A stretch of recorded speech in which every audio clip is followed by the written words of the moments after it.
আজকে আমার জন্মদিন, সেই জন্য আমরা আজকে লট করে আনছি।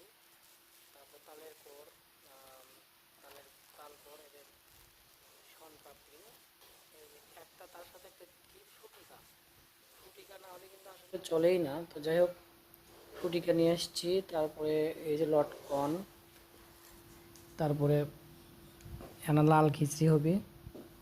তো যাই হোক, এটা হলো যে আমার ইউটিউবের ফ্রেন্ড ফলোয়ার আছেন, তারা অবশ্যই কমেন্টে জানাবেন। একদম সাধারণভাবে জন্মদিন পালন করলাম। মেন কথা হলো, লটকন যে বেশি আনছি তাও কিন্তু না, লটকন মাত্র অনলি 1 পোয়া। এটা হলো দুই দুই হালি। এর ফ্রুটিকা একটা জুস, এটা আমার ছেলের। আর শনপাপড়ি 1 প্যাকেট। আসলে জন্মদিন পালন করা যদিও ঠিক না, তারপরেও আর কি এই ছেলের স্কুল থেকে আসার পথে যেগুলো পাইছি আমরা সেগুলোই কিনছি। আসলে জন্মদিন পালন করা ঠিক না, তারপরে আমরা চেষ্টা করছি ছোটোখাটো করে মানে উপভোগ করার।